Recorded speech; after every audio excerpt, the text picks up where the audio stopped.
Hipacondríaca apresenta Surra de Lúpulo. Oi pessoal, bom dia, boa tarde, boa noite! Eu sou Ludmilla, mais conhecida no Instagram como Hipacondríaca. E no programa de hoje, meus amigos, nós vamos pra essa série que é um sucesso de público, crítica, mas com a pequena mudança. Hoje é dia de dueto cervejeiro versão Brewpub. Gostei disso. Estamos aqui com o Daniel Ribas, do Brewpub Xanadu de Brasília. Tive o prazer de conhecer na ida a Brasília em julho. E estamos com o Alex Maracajá, do Brewpub Realidade Alternativa da Paraíba. Antes de pedir que os nossos convidados dêem um alô, a gente tem o prazer de informar que esse programa é oferecido pelos nossos mecenas empresariais. Passaporte Cervejeiro, Prússia Beer, Cerveja da Casa, Iris Pay, Cervejaria Ussá, Viveiro Vandenberg e The Beer Agency. Agora sim, Daniel e Alex, dão um alô pra galera pra eles conhecerem a voz de vocês. E aí, galera, meu nome é Daniel Ribas, sou aqui de Brasília, cervejeiro e proprietário do Brewpub Xanadu. E é um prazer estar aqui hoje. Maravilha. Muito feliz de estar aqui com vocês. Só gente ilustre. Fala, galera. Meu nome é Alex. Falo aqui da Paraíba, de João Pessoa. E sou um dos sócios da Realidade Alternativa, né? Estamos aqui na batalha pelo setor cervejeiro. É isso aí. Perfeito. Seja bem-vindo, Alex. Seja bem-vindo, Daniel. E eu sou o Leandro, mas hoje vocês podem me chamar do aprendiz de baratonista. Porque a gente sabe quem é o verdadeiro baratonista desse Brasil, né, Giovanni? A gente sabe. Gente, nós costumamos beber uma cervejinha enquanto a gente bate esse papo. E eu queria saber de você, Daniel, o que você está bebendo por aí? Primeiro a água, né, para rebater a ressaca do domingo. E, segundamente, estou bebendo uma Czech Pale Lager nossa lá, né, a Horda Dourada, que é a série que a gente tem de Pale Lagers. E o último lançamento foi essa Czech Pale, bem classicona. Muito bom. Legal. E você, Alex, o que você está bebendo? Cara, eu tava tomando um café, porque já tem um samba aqui, que é o samba da galera dos bares, né? Aham. Então eu tô me preservando pro samba. Perfeito. Muito bom. E você, Lud, o que você tá bebendo aí? Eu não tô tomando um café, apesar de eu estar precisando desse café que ele tá tomando aí, tá? Mas enfim, eu tô tomando aqui a Dádiva Easy, que é a Golden Ale deles sem álcool. Gente, que delícia essa cerveja sem álcool. Por favor, provem. Então procurem lá na cervejaria Dádiva, a Dádiva Easy Golden Ale, deliciosa, sensacional. Naquele diazinho que você não quer beber, tá tomando remédio, motorista da rodada, grávida. É isso, acho que parou por aí. Só lembrando que o sem álcool é 0,5, né? Não é 0,0. Porque eu tô bebendo uma 0,0. Ah, entendi. Eu tô bebendo a tradicional Heineken 0,0, porque é praticamente uma água saborizada. Entendi. Né? Eu não sabia que era o pôquer que a gente ganhava assim com quem tem menos. Pra mim, a mão é maior, é que leva, não é o caso. Você não leu sobre a tendência, não, do aumento de volume de produção de cerveja zero, não? Rapaz, tá bombando, é a notícia, é a coqueluche do outono, da primavera. Tá certo, boa. Não, pelo amor de Deus, eu levei essa rodada, hein, gente? Pelo amor de Deus. Não, levou fácil. Não, com certeza. Aliás, o serviço que eles fazem na Xanadu, meus amigos, ó, coisa linda. Você pede o chopp, ele dá uma demorada, porque ele vem aquele chopão bonitaço, todo, porra, pirotécnico, meus amigos.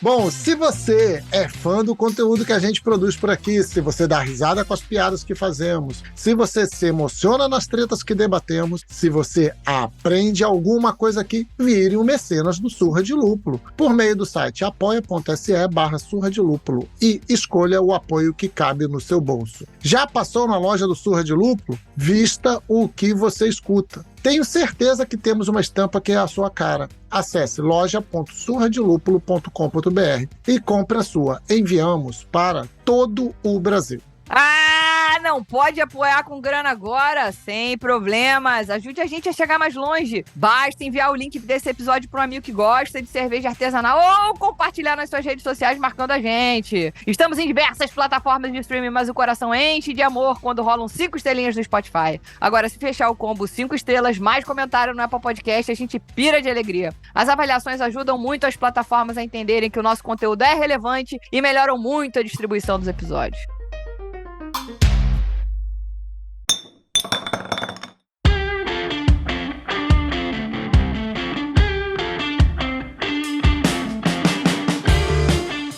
Bom, vamos começar então esse papo.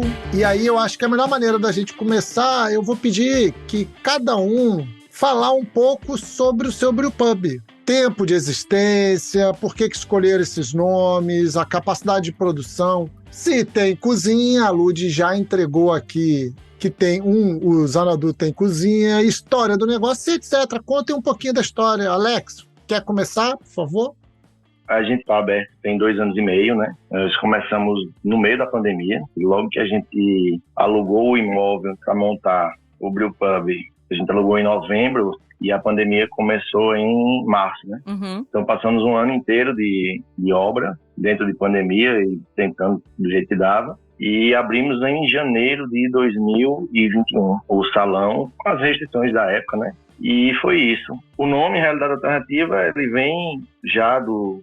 Nós somos uma empresa quase familiar, né? Nós somos em 4 e a sociedade sou eu, minha esposa, Mariane, meu cunhado, Adriano, que é o cervejeiro, né?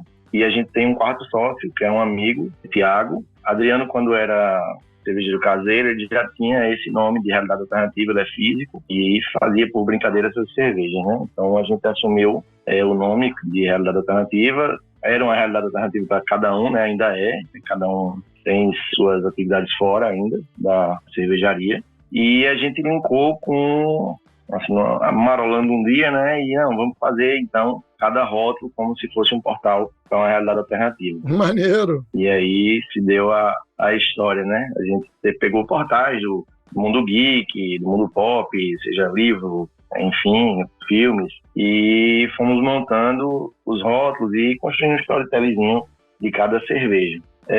Hoje a gente tem uma capacidade de fermentável, né, de 2.000 litros, é bem pequeno, praticamente a gente vende só lá no cervejaria. A gente fornece, a gente faz alguns eventos fora, né, algumas feirinhas de bairro, alguns eventos. Esse ano a gente entrou num grande festival aqui de São Patrick para 2.000 pessoas, que já é, assim, para o público local foi uma coisa já bem grande, né, em relação à cerveja artesanal. Foi o maior festival de cerveja artesanal a nível de público que a gente teve aqui. E também no final desse ano a gente está no Campus Festival, que é um outro festival de música, né, que esse ano tem como atrações, tem Pete, tem Mundo Reis, Marcelo Falcão, e aí já vai para 12.000 pessoas. Então a gente tem tentado angariar novos lugares, né, para cerveja artesanal, novos patamares, vamos dizer assim, né. Uhum. Legal demais, bacana conhecer essa experiência daí.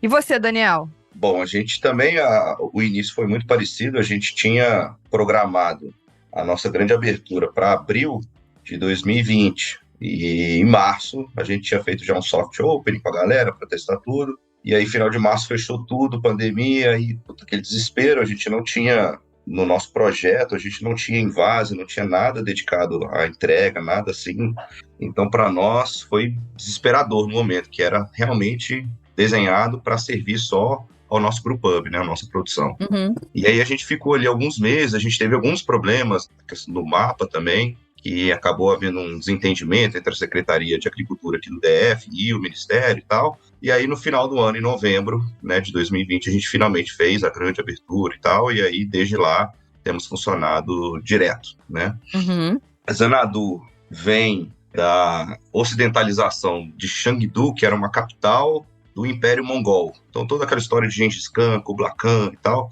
eles tinham uma cidade de veraneio, né, que foi construída só para o pessoal, né, dar aquela relaxada e tal. Né, assassina um exército lá, pô, vamos relaxar, pegar ali Xanadu e tal. E era uma cidade que criou uma mística de ser um lugar encantado e tal. Marco Polo visitou lá, escreveu sobre a cidade e tal. Então acabou que em seguida houve assim uma galera escrevendo poemas e tal, e aí tem uma música do Rush, né, que fala sobre isso, que foi o que me chamou a atenção para a ideia. Eu falei, bom, acho que talvez o conceito seja interessante, né, da gente ser um brewpubzinho minúsculozinho, assim, no meio de um setor de oficinas ali e tal, ser um lugar meio, sabe, ser um oásisinho ali, onde coisas interessantes e legais acontecem, sabe? Então, o conceito foi puxado para essa ideia, e todo rótulo que a gente lança, toda cerveja que a gente lança, tem a ver ou alguma coisa com a história mesmo do Império Mongol, ou alguma coisa assim relacionada à poética toda assim da cidade, sabe?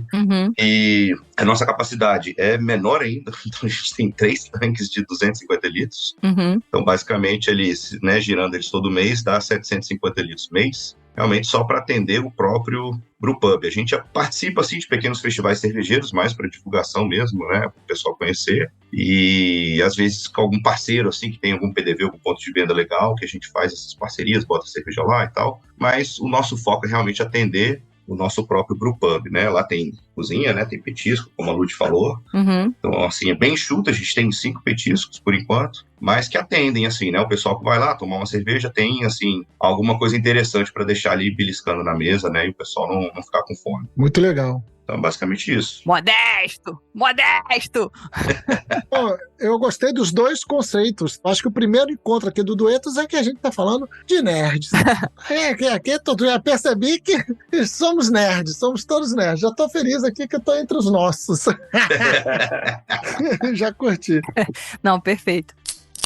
Então, assim, eu acho que o legal de falar sobre cervejarias que montam suas próprias fábricas, sobretudo quando elas fazem nesse formato bem pequenininho, que é o caso do brewpub, independente do tamanho que ele tenha, é que eles são molas motrizes de toda uma cena cervejeira naquela cidade. Então a pergunta é, qual foi a experiência de vocês para conseguir regularizar o brewpub? O Daniel já deu um pai bola aqui que não foi simples, né? Então qual foi essa experiência? E a gente está falando aqui inicialmente da legislação estadual, municipal, eu não sei como é que é o tal do plano diretor aí, como é que funciona aqui no Rio. Foi um caos para começarem a liberar a implementação de brewpubs por aqui. E aí, quais foram os entraves e soluções? E se, de repente, por que vocês existem, outros brewpubs conseguiram abrir? Sabe, como eu falei, vocês acabaram virando essa mola. Conta aí pra gente, Daniel, você que tá em Brasília, porra, o mapa tá aí, entendeu? O presidente tá aí, porra, a Rabin tá aí. E nada funciona, mesmo assim, mas enfim. Eita, nós. Era isso que eu ia perguntar, se é melhor ou pior, né? Aí, ó. É casa de ferreiro, espeto de pau. O negócio aqui é brabo. Essa parte que a Lud falou de plano diretor, né, de lei de zoneamento aqui em Brasília é infernal, porque Brasília é patrimônio histórico e tal, então tem uma dificuldade extra em tudo que a gente faz nesse sentido, né? Então aqui, o plano diretor que normatiza todo a área central da cidade, digamos, o plano piloto, é imutável praticamente. Então, para mexer nisso, não sei quanto tempo vai demorar aí. Putz. Eu apostaria, inclusive, de que a mudança vem de outro sentido, assim, né? De classificar cervejarias ou brewpubs fora de indústria, né? Para conseguir acessar esse tipo de zoneamento. Mas, enfim, então aqui acaba que a gente é meio que relegado aos cantinhos da cidade, né? As zonas industriais, setor de oficina, setor de indústria gráfica e tal. Então a gente tem que se achar por esses lugares. E aí tem uma dificuldade extra porque, para o nosso projeto, que era pequenininho, esses lugares normalmente têm galpões enormes, né, que são caríssimos e tal. Entendi. E a gente queria uma lojinha. A nossa ideia era estar no centro da cidade, no comércio local, normal, né, onde tem passagem de público, tem restaurantes e tal, e não podia. Então a gente teve que achar o setor de oficinas norte, que é onde tem comércios locais no meio das oficinas, que tem lojinhas, e aí achar um lugar lá para nós, reformar tudo e tal. Então essa foi a primeira dificuldade. A segunda foi realmente nessa questão do mapa, porque quando eu procurei a Secretaria de Agricultura, que estava rolando um papo de que iam normatizar de forma diferente os brewpubs, que não ia caber na mesma legislação de cervejarias e tal. E quando eu procurei o pessoal aqui, o Dipov e tal, eles falaram, a informação que chegou pra gente era de que se a gente fosse só fazer e vender direto, sem invase, sem nada, tararau, eles liberavam o funcionamento sem a necessidade do mapa. E aí a gente abriu, e aí o mapa desentendeu deles e mandou eles irem lá, conversar com a gente de novo, falar que não ia poder e tal. Então teve uma dificuldade extra aí, esses entendimentos diferentes da lei que existe, às vezes, até por parte dos próprios agentes públicos, sabe? Depois que a gente começou o processo do mapa, aí não teve mais grandes dificuldades. Assim. O próprio mapa foi tranquilo, sabe? Uhum. A vistoria foi tranquila, pediram coisas bem razoáveis. O nosso medo era justamente de, assim, eles cobraram o pé da letra da lei mesmo, mas não pediram, foram super flexíveis e compreensivos, né, de entender que um negócio de uma escala pequena, minúscula como o nosso, não tem como cumprir todas aquelas etapas e todos os requisitos que a legislação pede originalmente, né? Então essa parte foi de boa. Mas ainda temos essa dificuldade aqui em Brasília. Você não vai achar brewpub no meio de comércio e restaurantes e coisas do tipo. Caralho, cara. Fazer só um comentário antes de passar o papo pro Alex, responder como é que foi a vida dele lá. É que a gente aqui no Rio fala muito que, tipo, um brewpub, ele polui menos que uma padaria. Então, por exemplo, uma padaria que produz o pãozinho dela lá polui mais do que um brewpub e tá no meio da cidade. Deve ter uma padaria em cada quadra, aí, imagino eu, aí em Brasília e tal, não sei o quê. E aí fica com essa coisa. Aqui no Rio ainda tem uma legislação que você não pode ter um brewpub ou não pode ter uma loja ou uma fábrica, uma coisa assim, que seja não sei qual raio de uma distância das escolas. Ô, louco. Pois é, meus amigos, vai ficando difícil. E ainda tenho, assim, eu duvido que o Lúcio Costa tenha pensado no setor cervejeiro, né? Ele pensou em setor hoteleiro, pensou em setor do pãozinho, setor da bisnaga, setor de várias coisas diferentes. Agora, cervejeiro, eu duvido. O cervejeiro ficou de fora. Com certeza. Então, essa parte é brincadeira, assim. Como você falou, uma padaria ou um supermercado que seja, tem um impacto local muito maior de trânsito, de caminhões, de carrega e descarrega, de detritos mesmo, de lavagem, de qualquer coisa. Infelizmente, eu acho que ainda tem que rolar um avanço grande aí na legislação. Ainda mais vocês que não vão nem tirar dali barril. Tipo, a gente vai produzir aqui, vai engatar aqui. Se bobear, engata direto do tanque, se desce. Conta aí, Alex, como é que foi a tua experiência aí de brewpub aí no teu estado? Então, aqui a gente estava numa expectativa na época da aprovação da lei, né, da prefeitura, que possibilitavam os brewpubs. E assim que saiu essa lei, a gente começou a correr atrás de lugar, né? E a gente não teve esse problema que o Daniel teve em relação à localidade, né? A gente conseguiu uma casa, era uma residência, a gente teve que adaptar, só entre aspas, né? Uma baita adaptação, mas a gente conseguiu se localizar bem numa área que tem restaurante, tem outros bares, pizzaria e tal. E não é tão longe da praia, né? Que a praia aqui, no caso, aqui é o metro quadrado caro, né? Pra gente se instalar. Então a gente não teve problema quanto a isso. Nem ao mapa também. O mapa foi super tranquilo, porque a gente começou tudo pelo mapa, né? Pegou planta de reforma, a localização que a gente tinha pego, a casa, e aprovou tudo com eles, assim, meio que aprovou, assim, entre aspas, né? Mostrou onde era, como é que a gente estava fazendo e tal, e a planta, o layout, eles modificaram algumas coisas já na parte do projeto antes da gente começar a obra. A bronca aqui foi com os outros órgãos, né? O meio ambiente, a gente passou 6 meses só esperando a licença. Então, entre dar entrada até eles irem lá, fazer todas as medições necessárias, foram 6, 7 meses. E também, assim, uma coisinha ou outra de prefeitura e tal, porque tudo leva muito tempo e uma coisa depende da outra, né? Então, você acaba que atrasa muita coisa, porque se um atrasa tudo, e aí você vai e fica naquele corre e vai para um canto, o cara manda você voltar, você volta, o cara diz que é no outro canto, e aí você teve esse probleminha aí, né? Mas foi mais com a questão do meio ambiente, no caso aqui a Sudema, né? A Superintendência do Meio Ambiente. Entendi. E alguém, assim, vocês são muito recentes, a cena na Paraíba é uma cena que tá, não é começando, né, mas tá embrionária, digamos assim, né? Sim. Vocês identificaram que o fato de vocês terem aberto, ou vocês abriram, que alguém já começou antes, você entende? Do tipo, quem veio antes?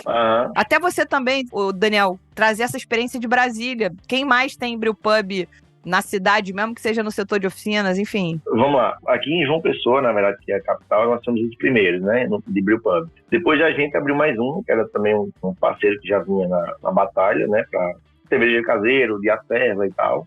E a gente tinha algumas fábricas, algumas cervejarias maiores, né, com volumes maiores. E essa galera que desbravou mais até a gente virar um brewpub. Mas por conta do mercado ser embrionário, de fato, assim, a gente ainda está naquela de... Assim, teve um bom tempo de ensinar, né? Tipo, a galera se acostumar a ir num bar, só tem cerveja, primeiro ponto, né? Então, essa coisa de você abriu... Assim, existe uma grande... Vamos chamar assim de frustração, ou pelo menos de você meio que pivotar o projeto, porque a gente abriu só como cervejaria, ia vender cerveja e o nosso produto como um carro-chefe e tudo mais. Uhum. Até a cozinha, né, aquela coisa da pergunta anterior que eu acabei não respondendo, até a cozinha, a gente não tinha projetado uma cozinha de comida, né? A gente ia funcionar com um food truck, fez um espaço reservado para food trucks e tal. Mas aí, com a pandemia, já eram poucos, os que quebraram, os que ficaram já era quem tinha ponto fixo, não queria mudar. E aí a gente teve que improvisar uma cozinha meio que de última hora, já com as cervejas rolando, a gente teve que fazer uma outra obra de cerveja, de cozinha de comida. E aí a gente passou por esse processo todo de ensinar o pessoal qual era o conceito e tudo mais, até se render a uma primeira torneira de drink, né? E aí você vai ter que... hoje a gente já tem, assim, shots lá para não... A gente tem meio osso de roer, né? E não quer se entregar. Não é dose, é um shot, não tem gelo. Meio que dificulta a coisa do destilado para o cara ir focar bem na cerveja e tal, mas ainda tem essa questão, né? Teve, assim, a frustração que eu tava fazendo é justamente sobre isso. Tipo, você começa um negócio meio que sobre o produto, a gente focou muito no produto, a gente ganhou um prêmio logo no CBC 2021, então meio que maneiro, deu uma repercussão bacana, e a gente repercutiu mais fora da Paraíba do que na Paraíba, né? Quando a gente ganhou, a gente tinha que explicar que ganhou, o que foi que a gente ganhou, que a galera nem conseguia nem entender como é que era isso. A gente tem muita cachaça premiada aqui, mas parece que é uma coisa que a galera não dá tanto valor, sei lá. E agora, tipo assim, você tem que virar o seu negócio de cerveja, que é o produto, tem que virar um negócio de entretenimento. Então, o nosso negócio é um bar. Então, ele tem um detalhe que é as cervejas são fabricadas lá, são produtos meio que exclusivos que a gente tá vendo lá, mas é um bar. Então você tem que prover a música ao vivo, o ambiente, a iluminação, a coisa, assim, a atmosfera do bar, da paquera, sabe? Você tem que entrar assim, nesse ecossistema do bar e não mais só da cerveja, que era o plano inicial, né? Então, acho que sim. Pra gente aqui teve e ainda tem essa questão de conceito, de disseminação de conceito. Entendi. E Daniel, você notou depois de você se teve mais gente se arvorando, tem mais cervejaria ali no setor de oficina, enfim? Pro pub aqui em Brasília, antes da gente, eu acho que só tinha um, que é a Hop Capital, que é... Mas é bem grande, assim, bem maior que a gente, foi um grande investimento, é um lugar espetacular, assim, sabe? Que aí já fica na outra ponta da cidade, mas também num setor de indústria. Depois da gente, eu acho que abriram mais uns 2 brewpubs em locais distintos da cidade. Quando a gente abriu ali no setor de oficinas norte, já existia o galpão da Corina, a cervejaria. Apesar de eles não serem brewpub, né, eles serem ciganos e tal, eram, assim, um galpão de eventos e tal, não sei o que, mas focado em cerveja, né? É um lugar que eu frequentei muito e tal, não sei o que, e achava legal esse conceito, assim, sabe, de transformar uma área que abriga primariamente oficinas, que é morta, assim, no final de semana, não tem negócio ali, tem espaço, não atrapalha vizinho, tem estacionamento, é tranquilo, não tem problemas com violência nem nada. Transformar isso num lugar mais cultural, né, que se aproveite no final de semana, se aproveite às noites e tal. Na época que a gente fez o projeto, tinha uma intenção ainda de outros ciganos e cervejeiros também de montarem negócios ali, que acabaram, infelizmente, indo pro ralo durante a pandemia. Então, assim, mas a gente apostou meio que nesse conceito, sabe? A gente fica literalmente uma rua atrás da Corina, justamente querendo fomentar, assim, um senso de comunidade cultural ali do local, sabe? Mas desde então, o negócio tá meio difícil ainda, assim. Eu vejo que o baque da pandemia para todo mundo foi muito difícil. Quem tinha projeto parou, quem não tinha acabou desistindo de montar qualquer coisa. E a gente também sofreu um grande baque com isso, né? Até hoje, tentando compensar a caixa e tal. E como o Alex bem falou, esse conceito, assim, de ser um lugar de cerveja, de fabricação e apreciação de cerveja é um pouco ainda, talvez, difícil das pessoas entenderem, porque vem como um bar. Então, como ele falou perfeitamente, tem que ter entretenimento, sabe? Tem que ter outras coisas. Com o tempo a gente viu que a gente tem que ter uma televisão com jogo, tem que ter música, tem que ter qualquer coisa que seja para chamar um público um pouco maior, sabe? É por aí. Você mesmo acabou de falar que vocês estão querendo transformar ali em alguma coisa cultural, né? Tipo, dar essa cara. As pessoas também vão com essa expectativa, né? Mas podia ir lá só beber, porra. Bebe cultura, inferno. Porra. É tão simples, pô, é tão simples. Né? Chega lá e bebe. Eu acho que uma comidinha ajuda, sabe? Um petisquinho ali, sim. um negocinho, porque o cara dura mais, a mulher dura mais. Sim. Né? Você não quer que a pessoa chegue lá e tome um chopp e vá embora. Mas eu acho que também a gente tem que pensar que dificilmente alguém vai sozinho, né? E aí tem que pensar no grupo. E aí você ter algumas opções sem álcool, algumas opções drinks, algumas opções para assim, não é o carro-chefe, mas tem umas opções para, poxa, virar uma opção viável para pessoas diferentes, eu acho muito bacana. Acho que é natural do negócio essa adaptação, né? Uhum. É uma coisa que você, para trazer teu cliente, tu vai precisar se adaptar.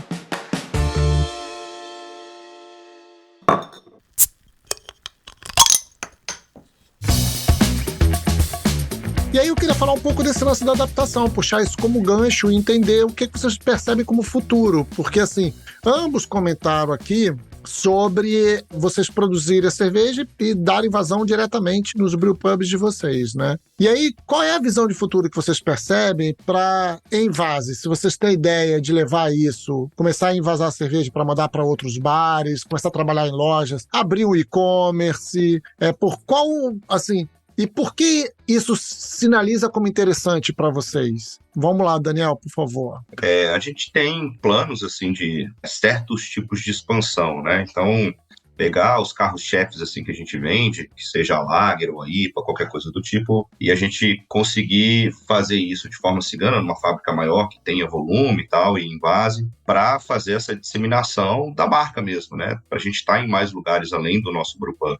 Assim, para nós mesmo lá é difícil, assim, porque a própria expansão, a gente não tem espaço ali, sabe? Se a gente tivesse que fazer alterações ali, a gente teria que mudar de loja, né?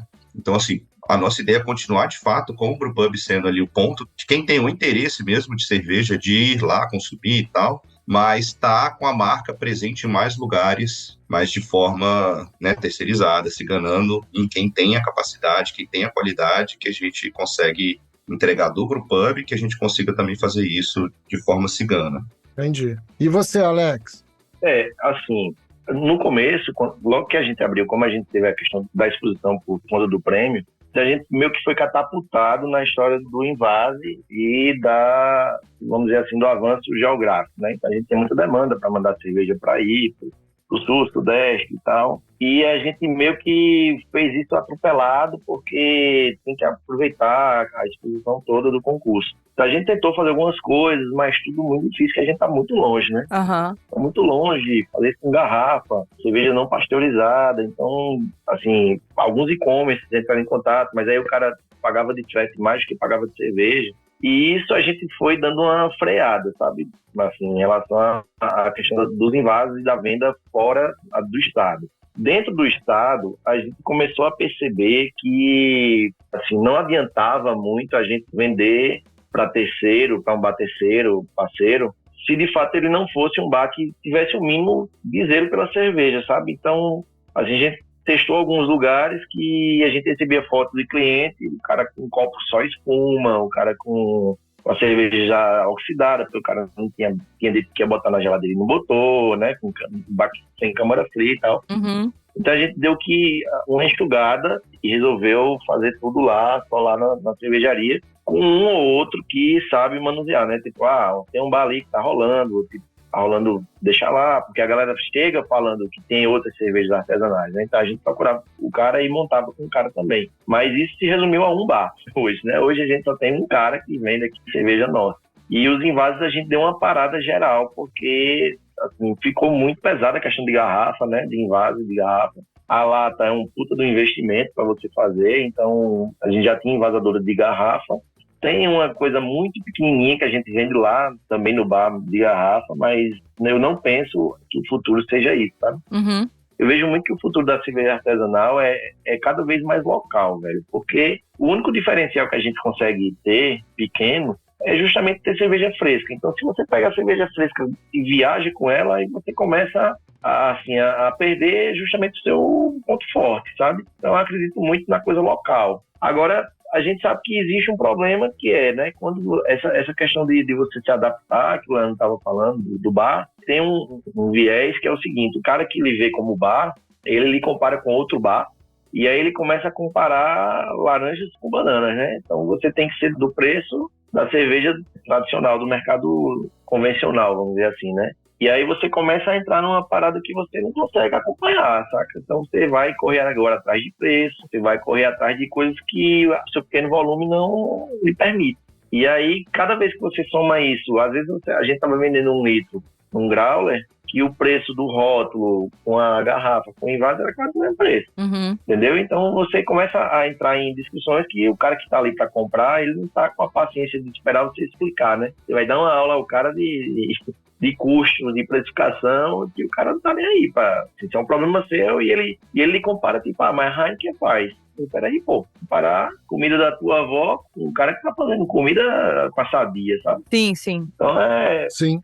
é bem, assim, meio problemático essa questão da expansão, né? Eu acredito em expansões com casa própria, né? Sim. Com filiais, assim, se a geografia da cidade permite e tal. Entendi. Mas não acredito em coisas nem fora do estado. Eu acho que é interessante o que você tá falando, porque é até contrassenso a gente pegar e pensar, né? Porque a gente tem essa cabeça do tipo, eu tô no Rio e quero conhecer a Xanadu, quero que a Xanadu venha até mim, chegue no e-commerce, eu quero que a realidade alternativa esteja no e-commerce. E aí a gente esquece que para ser pequeno, como você acabou de dar essa aula aí, você precisa saber, eu preciso atender o meu público que tá aqui. E eu preciso ensinar esse público a beber mais coisa do que só a cerveja do mercado, que ainda tem uma formação de público muito importante quando você tá numa cena que ainda tá começando, né? Sim. Exatamente. São decisões que, tipo, inclusive aqui no Rio a gente viu muito negócio cervejeiro que era cigano grande até, cigano que já tava vendendo pra PDV, tipo, mercado grande e tal, não sei o que, fazer o caminho ao contrário. Tentar achar um brewpub pequenininho, montar um brewpubinho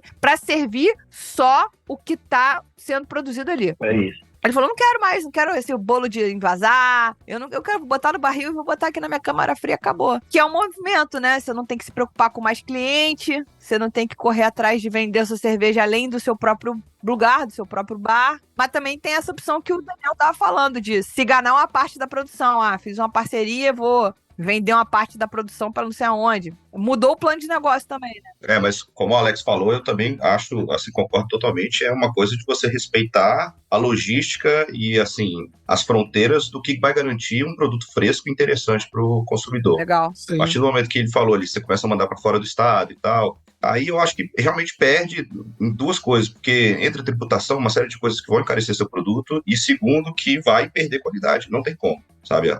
A maioria dos estilos que o pessoal prefere são estilos que se beneficiam do frescor, sabe? De uma cadeia refrigerada, do serviço, né, conforme deve ser feito e tal. Se o cara quer mandar, assim, para distribuição nacional, tem alguns estilos que dá para você fazer suas BAs, suas belgas, enfim, que o cara consiga entregar uma qualidade legal lá no final, mas eu acho que isso é uma porcentagem tão pequenininha de tudo que não faz tanto sentido ficar pensando nisso. Entendi. Sim. E existem soluções também para isso, né? Indo para esse caminho que você estava falando, Daniel. A gente viu casos aqui no Duetos, agora já nem lembro mais se foi Duetos ou se foi Papo Direto ali, programas antigos, de cervejeiros que, na hora de produzir em outra região do país, na hora de querer entregar para outra região do país, se enganou nessa outra região. Então, uma pessoa do Nordeste queria entregar no Sudeste, em vez de produzir aí no Nordeste para mandar para cá, evitar essa janela de viagem aí, esse período de viagem, já produz direto no Sudeste, né? Já cuida desse caminho assim, para manter esse frescor e manter essa qualidade do produto, né? Total. Eu acho que no Brasil também, historicamente, a gente teve uma história cervejeira um pouco diferente do que a maioria dos países europeus ou os Estados Unidos passaram, de você começar de pequenos, cervejarias de bairro, tarará, que foram crescendo e virando grandes. Aqui no Brasil já foi uma galera com muita grana que começou a fazer tudo, né? As primeiras fábricas já eram muito grandes, já tinham essa ideia, assim, né, de grande distribuição, de grande volume, e a gente seguiu essa tendência até pouco tempo. E agora que a gente está tentando construir e comunicar ao público essa noção de cerveja local, do bairro, por que, sabe, no seu bairro você tem que ir pro botecão que vende cerveja que é feita a 500 km de distância de você. Você pode ir pro botecão ali da esquina e tomar uma cerveja legal, fresca, feita a 500 metros dali, 3 km dali. Então é comunicar isso, sabe? E conseguir entregar um produto que realmente convença a galera de que eles não estão perdendo nada, pelo contrário, estão ganhando, né? Frescor e, enfim, complexidade, uma série de outros benefícios da cerveja fresca. A única provocação que eu ia fazer sobre isso, eu concordo com você sobre beber a cerveja do bairro, né? Da região e tal, não sei o quê, é que a gente fica filha da puta, né? Depois que a gente começa a tomar cerveja artesanal no nível olímpico, você fala assim, porra, adoro a cerveja da Xanadu, mas já bebi tudo que tem lá. Quero beber uma coisinha diferente hoje. Mas não é uma safadeza, apesar de que a gente passou, sei lá, 20 anos da nossa vida bebendo a mesma cerveja. Primeiros 20 anos da minha vida eu bebi a mesma cerveja. Esse é o dilema que eu ainda tô lidando. Eu tô lidando com esse dilema. Não, e nada contra beber isso aí, né? O problema é beber só isso aí, né? É isso aí, o problema é beber só isso. Não, exato, mas é que tá. Mas aí a gente deixa de beber só aquilo e começa a beber Xanadu e daqui a pouco, não, mas eu quero beber realidade alternativa, mas eu tô no Rio. Exato. É esse o dilema que eu tô lidando. Não consigo ser fiel. Eu quero ser fiel a uma cervejaria. Aí chega um tempo que eu falo assim, cara, não dá não, vamos pra próxima. Exato. Eu acrescentaria só uma questão aí, que é o seguinte, por exemplo, no começo, quando uma das soluções que a gente mapeou para ciganar pelo menos as cervejas que ganharam prêmio, e a gente ciganar elas, foram 2 cervejas, a gente ciganar elas em São Paulo e tentar distribuir aí. Só que o problema é que com a pandemia matou um bocado de bar, e quem fazia ciganagem também não estava querendo assumir mais a parte comercial, ele queria só rodar a ciganagem e não se responsabilizava mais pela distribuição, né? Então você teria que sair do seu lugar e desbravar um novo mercado, né? Então você não dominou nem o seu, mas você teria que ir para um outro e fazer isso. E também localmente, acaba que assim, você precisa ser um bom negócio para o cara que você está vendendo. Então o cara que está lá comprando a sua cerveja, assim, ele não tem uma preocupação, que é sua, de fomentar aquele seu produto. Então você vai botar uma cerveja lá, você justifica pro cara que o seu produto tem esse diferencial, sei lá, é uma cerveja com fruta. Tem uma cerveja com fruta aqui, coisa diferente e tudo mais. Aí o cara diz, beleza, qual é o preço? Aí você diz o preço lá. Aí o cara fala, pô, mas isso é muito caro. Sim, pô, mas eu tô botando fruta e tal. Mas ele não quer ter o trabalho dele e vender pro cliente dele esse diferencial, né? Então você tem que correr também para ser um bom negócio pro cara, entregar um produto com uma margem, entregar um produto diferenciado e você também correr para fazer a comunicação, para levar cliente pro cara e, tipo, essa coisa da não fidelidade, se agarrar a isso, né? E fechar o olho e fazer propaganda pro seu parceiro mesmo. Você tem o mesmo negócio do cara, mas você tem que dizer, velho, se você estiver pro lado daí, vai lá, bebe a cerveja nossa lá, e se você estiver pro lado de cá, vem aqui e bebe aqui. Então, assim, é um negócio que você meio que tem que jogar de todo jeito, né? Tipo, cruzar e cabecear, né, ao mesmo tempo. É isso. Ué, é meio bronca. Você entrou sabendo que ia ser essa merda aí, agora aguenta. E o pior é isso, né? Pra gente passar pro segundo tópico, que segue sendo polêmico. João Pessoa é uma cidade super turística. Brasília tem as belezas dela. Eu amo o céu de Brasília, mas é uma cidade mais conhecida pelo trabalho do funcionalismo público, né? Então, assim, aí fica essa dúvida. O que é melhor para os negócios? Turismo em alta ou uma cidade estruturada, com grande parte da população tendo emprego estável público? O que é melhor para os negócios? Aí eu queria ouvir um pouquinho do Alex primeiro, que tem essa pungência turística. Como é que isso funciona? Você acha que isso faz diferença para vocês? Nada a ver, tudo a ver? Não, eu acho que assim, no caso do turismo, ele ajuda, óbvio, mas assim, é uma estratégia totalmente diferente. Você tem que ter um trabalho direcionado para o turista. E assim, o turista, querendo ou não, ele não segura o seu negócio, né? Apesar de ser uma cidade turística, mas o volume de turista não segura o negócio. Então você tem que ter também o cara do dia a dia, né? E aí, tipo, você tem que fazer uma ação nos hotéis, você tem que estar com postos patrocinados em área de hotel, você tem que, assim, é uma outra estratégia. E aí é que tá, tipo, a sua estratégia do dia a dia, não necessariamente ela vai funcionar para o turista, né? Você vai ter que aplicar para o turista. Entendi. Então é bacana porque você tem um outro braço de receita, digamos assim, né? Que não necessariamente você trabalha isso, assim, a gente tem muito cliente que já é cervejeiro, então o cara conheceu, acompanha as cervejarias e tal, e conheceu a gente por algum motivo, e aí já vem direcionado. Então eu não fiz nada pro turista, mas ele chegou até a gente. E esse cara tem amigos que são cervejeiros também, indicam, e a gente recebe esse fluxo, às vezes até sem trabalhar muito a parte do turismo. Mas, assim, eu acho que não é assim, não chega a ser uma vantagem, porque eu acho que ele não segura o negócio, mas é um benefício, né? Você tá assim, aqui no interior da Paraíba, a gente tem Campina Grande, que é a cidade do maior São João do mundo, e eu sou natural de lá, inclusive. Lá, eles não têm esse benefício fora do São João, né? Então é uma cidade que só tem turismo no São João, bomba no São João, mas as outras épocas do ano não tem essa questão do turismo. Então aqui, assim, acho que faz falta lá, né, no caso. Aqui a gente tem a questão da praia, tem a questão do turismo, mas também não sustenta o negócio, né? Aí é um benefício, é bacana, mas é um braço pra você trabalhar também como qualquer outro, né? Não é uma coisa que, assim, não é um plus que vem de graça, não. Ainda não é algo que segure, que tenha movimento suficiente para segurar o turismo de João Pessoa, ainda não segura 100% um negócio, né? Exato. A gente tem, inclusive, uma geladeira num programa de incentivo do governo, do estado, num local que vende artesanato local, né? Inclusive uma iniciativa que a gente tem com o Rani, que vocês conversaram também, da FEM. Sim. E a gente tem uma geladeirinha lá, com 4 cervejarias compartilhadas e tal, mas, assim, não é uma coisa que dá um resultado, sabe? A gente tá lá, faz uma presença e tudo, é bacana, as pessoas perguntam, né? Querem consumir um produto local, como, sei lá, como mel, como queijo, como outra coisa. Tomam uma cerveja, mas não é aquela coisa que muda, que vira o jogo, né? Vamos dizer. Aham. Ajuda a mostrar o produto da região, mas como você falou, né? Não tem volume. É isso. E Zanadu? Cheio de funcionário público. Também tem o turismo de uma galera que vem, trabalha só uns 2 dias na semana e volta, né? Boa! Quem disse que Brasília não é turística? Por exemplo. Pois é, então... O Rio de Janeiro vai mandar avião saindo do Santos Dumont só para Brasília e São Paulo. É muito turístico, gente. É isso. Cara, assim, o funcionalismo público é bom porque existe uma estabilidade enorme, né? É uma galera que, em geral, principalmente aqui em Brasília, né, que você tem a parte federal em peso, uma galera que ganha acima da média e tal. Então, um bom lugar para você ter um produto de valor agregado maior e tal, que interesse, né, que busca esse tipo de coisa. Então, tem esse tipo de vantagem. Mas, como eu comentei, infelizmente, a nossa localização não é tão favorável a esse tipo de coisa. É meio fora de mão, é meio fora de rota ali da galera.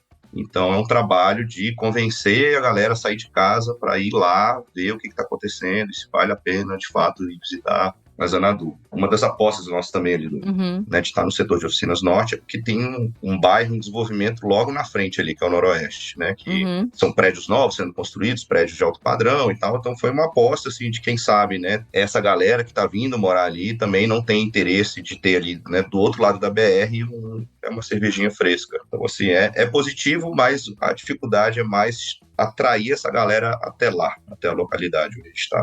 Maneiro. Perfeito. Eu tava ouvindo você falar e aí pensando, no pré-papo eu até conversei brevemente sobre isso. Brasília, eu já fui muito a Brasília, eu conheço um pouco Brasília. E eu, assim, conheci as gerações mais antigas de Brasília, né? Meus tios, meus primos e tal. Nesta geração, 40 a mais, é uma geração que tem gente do Brasil todo. Na verdade, até de vários lugares do mundo, né, em Brasília. Eu lembro que minha família mineira estava lá no conjunto, do lado eram umas pessoas que, se eu não me engano, era de Pernambuco, do outro lado era uma galera da Argentina, aí do outro lado eram os paulistas, e aí, assim, em um conjunto tinha o Brasil todo. Você acha que isso favorece a busca por novos sabores? Ou não? Você acha que isso estimula o consumo de produtos fora da caixinha ou não? Acho que, de certa forma, sim. Se a gente fosse pautar assim, pela culinária, por exemplo, aqui do Distrito Federal, você vê que é bem variado. Vai achar restaurantes típicos do Brasil inteiro, procurando seu lugarzinho ali.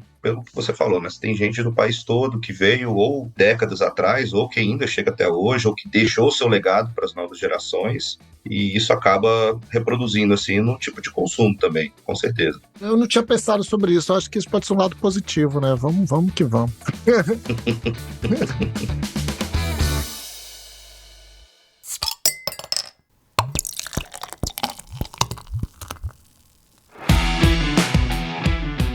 Mas olha só, chegando aí na nossa última pergunta, e essa pergunta é uma pergunta íntima, é uma pergunta de reflexão, para vocês botarem a mão na cabeça e pensar, né?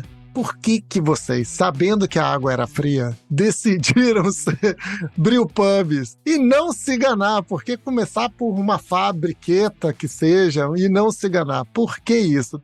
Cara, é na hora que você decide, assim, vou mexer com cerveja, né? Acho que tem...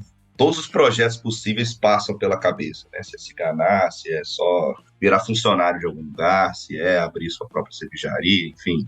No final das contas, a gente apostou nisso, primeiro inspirado, assim, pelo que eu falei, dessa cultura fora do Brasil, de você ter as cervejarias de bairro e tal, você ter essa coisa local que reflete ali os valores e, enfim, a cultura local, né? A tradição local do pessoal, que falta no Brasil. Então, acho que mais pessoas deveriam se aventurar nisso, no mundo da cerveja, que é, eu acho que, talvez o único, assim, dentro do comércio que ainda não passa por isso. A gente vê acontecer com restaurante, com lojinhas de artesanato e tal, mas com cerveja ainda não. Então, isso foi um grande incentivo. Segundo, que para produzir algo com volume muito pequeno, né, sem escala, a venda direta é a sua única solução para conseguir ter margem. para conseguir vender alguma coisa num preço razoável. E porque, né? Enfim, a gente pode tomar aquela cervejinha quarta-feira sem ser julgado, né? Então, tudo isso entra na balança no final das contas. Entra na conta.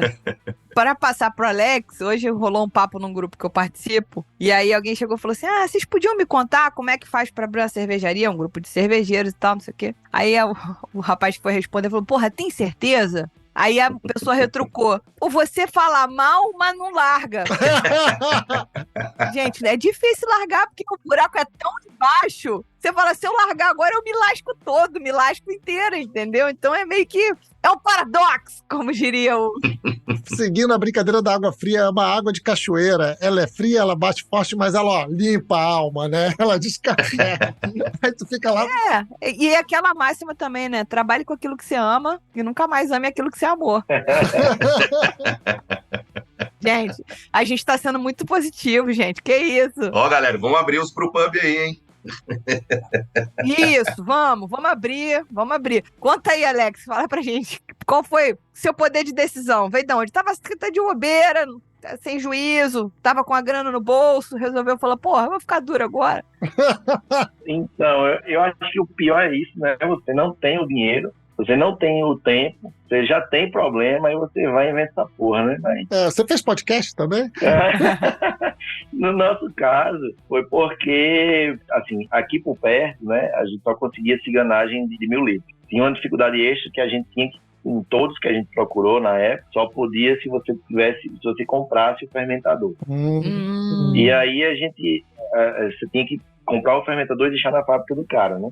E aí a gente achava o seguinte, que para você vender 1.000 litros de um único rótulo, assim, os poucos bares que a gente tinha aqui, que trabalhavam com cerveja artesanal, a gente achava que era mais difícil. Maluquice. Era mais difícil. Então, o que a gente fez? A gente comprou 1.000 litros de fermentador, a gente comprou 2 fermentadores de 250 e um de 500, e aí a gente conseguia, pelo menos, começar com 3 rótulos diferentes, né, para poder iniciar o mercado. E a gente achava que se a gente vendesse um conceito, né, de marca, seria mais fácil, né, do que, assim, a gente vendendo pro final, a margem seria melhor, a gente conseguiria um payback melhor, mais rápido e tal. Enfim, né, ilusões que você coloca na sua... Você vai se justificando com coisa que, na verdade, não tem porra nenhuma disso. A dificuldade eu acho que é igual. A gente tem cervejarias ciganas aqui que fecharam, tem brewpubs que não abriram também, né? A dificuldade ela tá para todo mundo. Eu acho que cada um acaba que... Assim, uma dificuldade específica de cada tamanho. Mas a grande dificuldade hoje é que a gente vive num país complicado, a taxa de imposto é muito alta, você tem que se rebolar e a população também não tem essa grana toda para estar tomando cerveja na quarta-feira, né? Como o Daniel estava falando. Sim.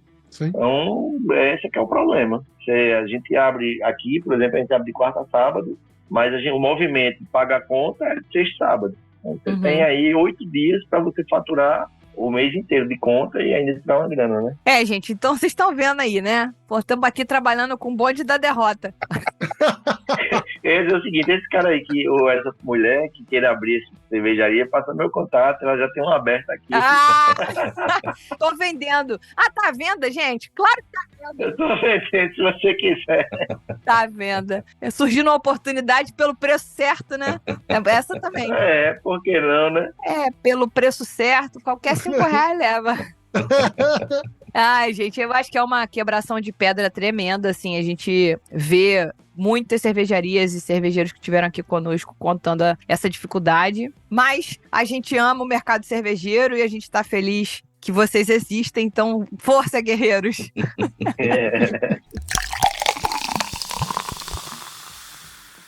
Cara, era essa a nossa última pergunta para quem não é mecenas, porque os nossos mecenas vão ouvir ainda uma continuação desse nosso papo maravilhoso, engraçado, com um tonzinho de, como a Lud traduziu, né, o bonde da derrota, mas é só um tonzinho porque na verdade a gente adora isso, tá curtindo muito. Muito obrigado, Daniel, muito obrigado, Alex, pela participação de vocês, pela troca, de entender um pouco da experiência que é ter um brewpub, tanto em João Pessoa, quanto em Brasília, na nossa capital. Obrigado, gente. Valeu mesmo. Valeu, obrigadão pelo convite. foi massa. Falei até pra Ludmilla, a gente aqui ouvia muito Surra de Lúpulo antes de abrir, né? Era uma forma também que a gente tinha de se preparar por muita coisa, a gente viu muita gente também que esteve aí com vocês. Então, assim, tá hoje aqui batendo esse papo, pra gente é massa, é um cheque assim na lista, né? Que a gente, quando a gente começou no mercado cervejeiro, mercado cervejeiro e tal, faz essa onda aí. E assim, pra gente é de fato um grande feito estar aqui com vocês, então valeu. É isso, obrigado e desculpa qualquer coisa. Obrigadão pelo convite, tamo aí. Desculpa o Leandro aí, ele é assim mesmo. Tá medicado, mas ele é assim mesmo. Eu agradeço demais a presença aqui, incrível. A visita também da Lud lá no nosso brewpub foi muito maneira. Convido todo mundo que não conhece lá o nosso brewpub da Xanadu, busquem informações, tá tudo lá no Instagram, qualquer coisa me manda no WhatsApp, qualquer coisa, sinal de fumaça que a gente dá um jeito. E vamos tomar uma cervejinha boa, né, gente? Isso aí, perfeito. Eu queria agradecer também para vocês estarem aqui conosco, foi demais saber. Maravilhoso. E, gente, encerrando o programa do jeito que a gente gosta, agradecendo aos nossos mecenas que nos ajudam a manter a independência criativa dessa bagunça aqui. Então, Sandro Gomes, Natália Carneiro, Rosária Pacheco, Bárbara Soares, que inclusive é de Brasília, e Valéria Pinto, para vocês entenderem que essa apoiadora é de Roraima, meus amigos. Então, a gente tem ouvinte no Brasil inteiro. E aí, Lud, o que a gente fala? Até semana que vem. Tá bom, valeu. Até semana que vem.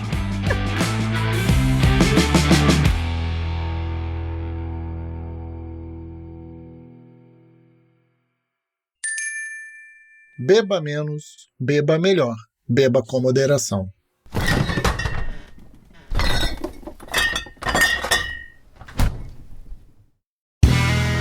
Este podcast foi editado por Play Áudios.